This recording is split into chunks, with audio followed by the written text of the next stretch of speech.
législatives, la tension monte.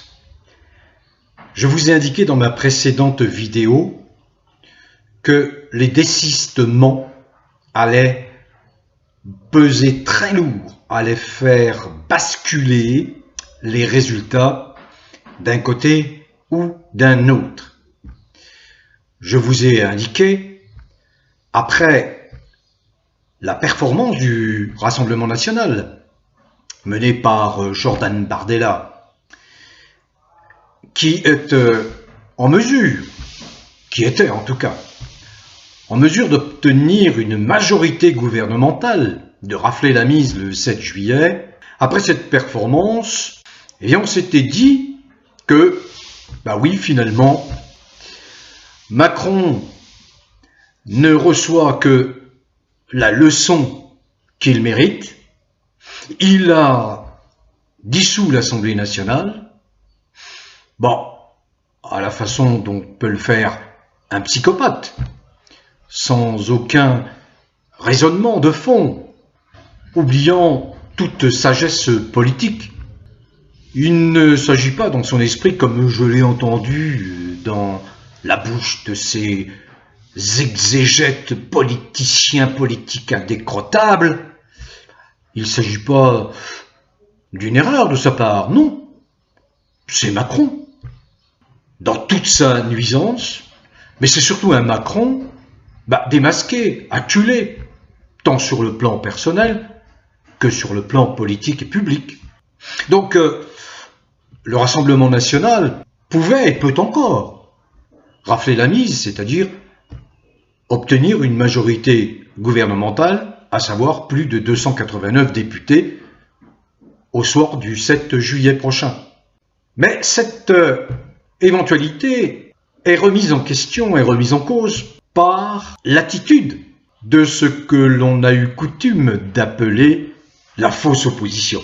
Bien souvent, vous m'avez entendu vous dire que ces députés qui ont raflé la mise en juin 2022 et qui détenaient la majorité face aux 250 députés macroniens n'ont rien fait pour abréger la souffrance des Français, pour virer Macron, notamment en utilisant l'article 68 de la Constitution qui permet à 58 députés d'enclencher cette procédure qui peut aboutir effectivement à la destitution pour manquement grave à la fonction, la destitution de Macron. Et je sais que les manquements graves, nous les avons repérés, énumérés, rabâchés, mais ces gens qui en juin 2022, c'est plus de 300 députés qui avaient le pouvoir, détenaient le pouvoir réel, n'ont rien fait.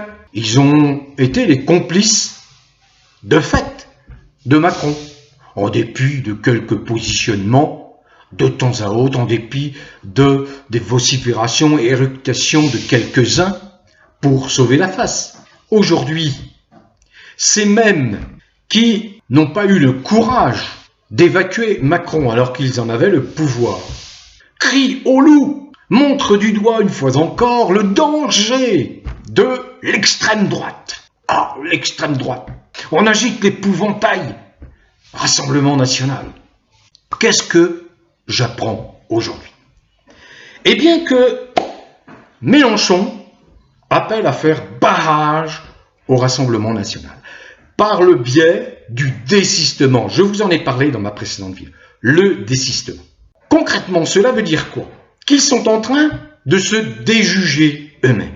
Regardez bien ce qui se passe. Vous vous souvenez de la ministre Elisabeth Borne, ministre peu reluisante qui a gouverné à coup de 49-3, qui a mis à mal tous les systèmes de protection sociale, les droits acquis des salariés, qui va permettre à Madame Elisabeth Borne d'être probablement réélue dans le Calvados.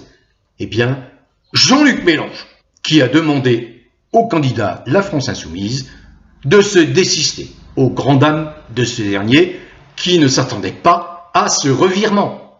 Mais plus encore dramatique, Darmanin va sauver sa peau à Tourcoing grâce au désistement d'un candidat, la France insoumise, Darmanin, ministre peu reluisant de l'Intérieur, sauvé par Mélenchon. Sous prétexte de quoi? De faire barrage au Rassemblement national. On veut maintenir un régime répressif, extrémiste, de dégénérés, de déjantés. Et qui veut maintenir ce régime? Ceux qui ont prétendu le combattre depuis 2017. C'est une trahison. Il n'y a pas d'autre mot. Vous trahissez des millions de gens qui vous ont fait confiance. Quelques données. Ce 2 juillet, le nombre de triangulaires est passé de 306 à 111. Je répète, la triangulaire, c'est lorsque 3 candidats ont obtenu plus ou au moins 12,5% des inscrits. Eh bien, ce nombre de triangulaires, sous la pression de ce soi-disant front républicain, est passé de 306 à 111.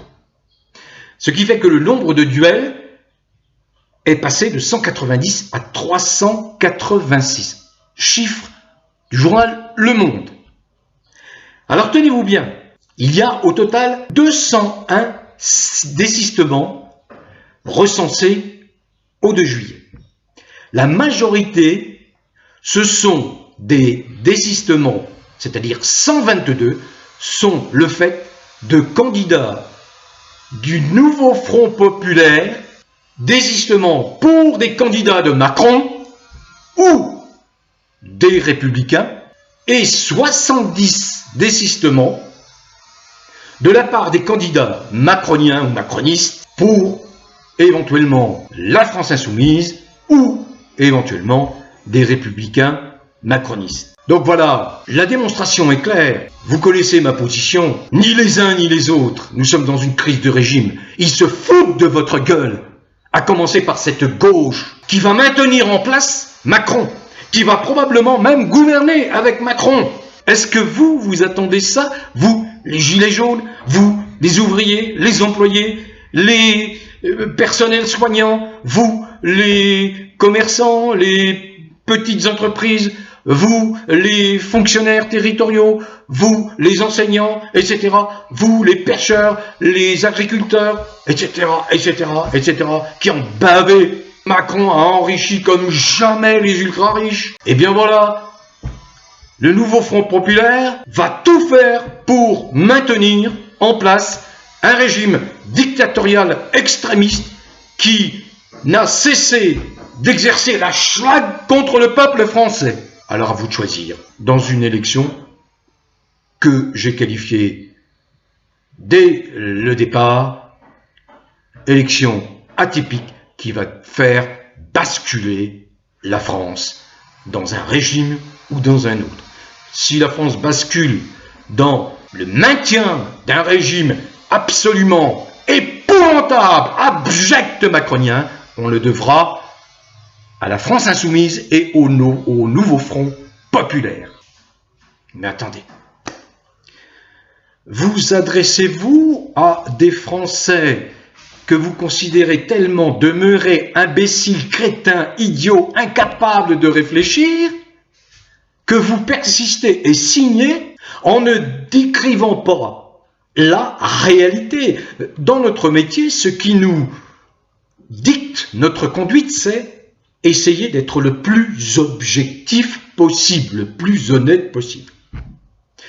Qui incarne l'extrémisme entre un Rassemblement national qui n'a jamais exercé le pouvoir et un Macron qui, avec la complicité d'hommes dits de gauche, de gens dits de droite, a mené une politique destructrice dans tous les domaines en France, sur le plan économique, sur le plan social, sur le plan sociétal. Sociétal, il faut dissoudre les mœurs, même pas les alléger, dissoudre, dénaturer les comportements. Ça, c'est l'objectif obsessionnel d'un Macron. Qui a déclenché une répression féroce, les plus dures contre les gilets jaunes qui manifestaient pacifiquement, qui ont manifesté pacifiquement pendant 2 ans? Ils avaient bien compris à qui ils avaient affaire avec ce Macron. Qui a imposé des mesures répressives, liberticides, les confinements, à propos d'une fausse crise sanitaire? Qui a imposé à des centaines de milliers de gens qui pensaient bien faire la vaccination, alors qu'on sait que tous ces vaccins sont des poisons? Pfizer, les autres, tous ces grands labos, ont maille à partir avec des procédures judiciaires très lourdes contre eux, notamment Pfizer. Combien de décès? Des centaines de milliers de décès après vaccination, des effets induits extrêmement graves à cause de ces vaccins. Qui est derrière cette politique criminelle? Macron? Que je sache, le RN, le Rassemblement national, ne détenait pas les rênes du pouvoir. Certes, il a probablement pris des positions tout aussi contestables à certains moments, mais enfin, le Rassemblement national, il attire à lui qui?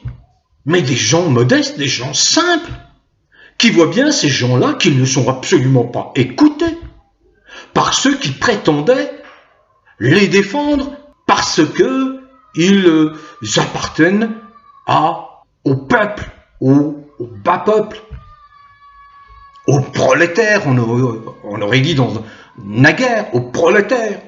Donc ces partis politiques aujourd'hui considèrent que la grande menace, après avoir eux-mêmes, par la voix de quelques-uns, dénoncé l'horreur du régime macronien, dictature sanglante. Combien de morts sous Macron qui vont être révélés?